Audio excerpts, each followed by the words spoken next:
හයි ආයිබෝවන් කියලා පිළිගන්නවා මගේ කුක්මී YouTube channel එකට. අද මම ඕගොල්ලන්ට අරගෙන ආවේ ලේසියෙන් හදන කැරමල් පුඩින් රෙසිපි එකක්. ඉතින් ඔයා මගේ channel එක තාම subscribe කරලා නැත්නම් දැන්ම ගිහින් subscribe කරන්න. වගේම එහා පැත්තේ තියෙන bell icon එක click කරන්න අමතක කරන්නත් එපා. මම අපේ කැරමල් පුඩින් එකට අවශ්‍ය අමුද්‍රව්‍ය description box එකේ වගේම පහළ තියෙන comment section එකෙත් සඳහන් කරන්න. මුලින්ම අපිට අවශ්‍ය වෙනවා සීනි ග්‍රෑම් 150ක්. ඒකෙන් අපි සීනි ග්‍රෑම් 100ක් වෙන් කර ගන්නවා කැරමල් එක හදන්න. ඉතුරු ග්‍රෑම් 50 අපි මික්සර් එකට තමයි පාවිච්චි කරන්නේ. මුලින්ම අපි සීනි ටික මේ විදිහට pan එකට දාලා කැරමල් කරගන්න ඕන. මේ විදිහට බුබුලු වෙනකොට අපි මේකට වතුර මිලිලීටර් 50ක් වගේ එකතු කර ගන්නවා. උණු වතුර එකතු කර ගන්න පුළුවන් නම් ගොඩක් හොඳයි. අපි මුලින්ම කැරමල් එක හදාගෙන කැරමල් එක පොඩ්ඩක් නිවෙන්න තියලා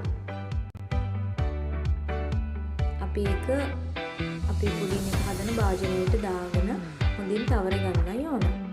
දැන් ඔයාලට පේනවා ඇති මේ තියෙන කැරමල් එක නිවුණාට පස්සේ අපි දැන් මේක අපි පුඩින් එක හදන භාජනයට දාලා හොඳට තවර ගන්නයි.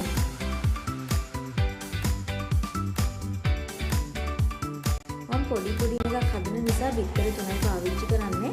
බිත්තර 2ක් සහ ඉතුරු බිත්තරේ කහමදේ තමයි මම මේ අරගෙන තියෙන්නේ. අපි මුලින්ම මේ බිත්තර 3 හොඳට බීට් කරගන්න ඕන. ඒ වගේම ෆ්‍රෙෂ් මිල්ක් තමයි මම පාවිච්චි කරලා තියෙන්නේ. ඔයාලට ෆ්‍රෙෂ් මිල්ක් වෙනුවට ඔයගොල්ලන්ට කිරි පිටි පාවිච්චි කරන්නත් පුළුවන්. හැබැයි හොඳින් නිමා ගන්න ඕන.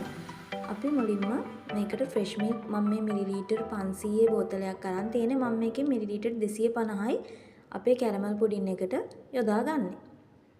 මම මේ බෝතලෙන් භාගයක්ම දා ගන්නවා. ඒ වගේම අර ඉතුරු සීනි ග්‍රෑම් 50ත් මේකට එකතු කරලා හොඳින් බීට් කරගන්න ඕන. අපි මේක හොඳට කලවම් කරගන්න ඕන බිත්තර කෑලි හිටින්නේ නැති විදිහට.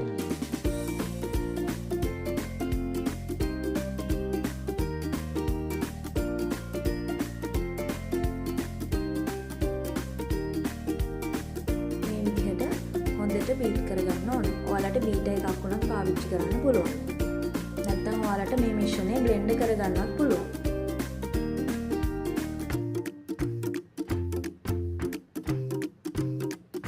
පස්සේ අපි මේ මිශ්‍රණයට වැනිලා ටිකක් එකතු කරගන්න ඕන. මම මේකට වැනිලා එකතු කරගන්නවා. මට හිතෙනවා මේ වැනිලා ටික මදි කියලා. ඒ නිසා මම තව වැනිලා තේ භාගයක් විතර මේ මිශ්‍රණයට එකතු කරගන්නවා.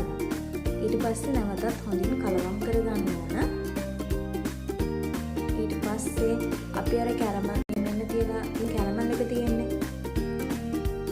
අපි කප් එකට මේ මිශ්‍රණය එකතු කරගන්න.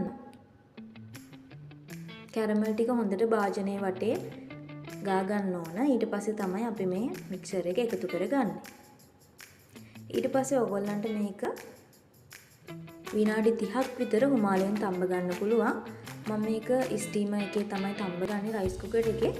ඉතින් ඔයගොල්ලන්ට මේක තම්බ ගන්න පුළුවන් විනාඩි 30ක් විතර මේක ස්ටීම් වුණාම හොඳටම ඇති.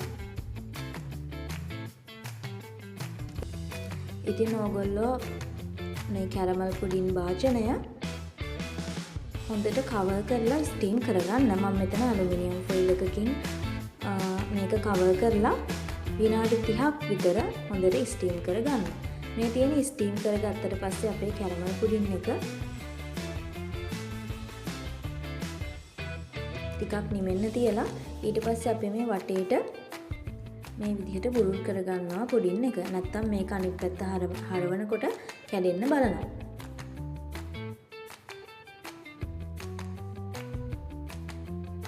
ඊට පස්සේ අපි මේක හිමින් සැරේ අනිත් පැත්ත හරව ගන්න ඕන.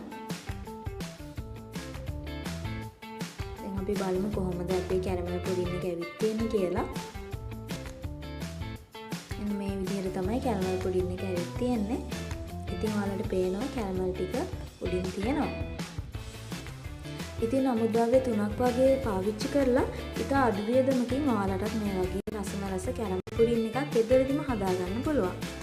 ඉතින් වීඩියෝ එක හොඳයි නම් ඔයාගේ අදහසක් කමෙන්ට් බොක්ස් එකේ ලියාගෙන යන්න වගේම මගේ channel එක තාමත් subscribe කරලා නැත්නම් subscribe කරන්න අමතක කරන්නත් එපා. අදට ගිහින් එන්නම්. සුබ දවසක් ඔයගොල්ලෝ හැමෝටම. Thank you.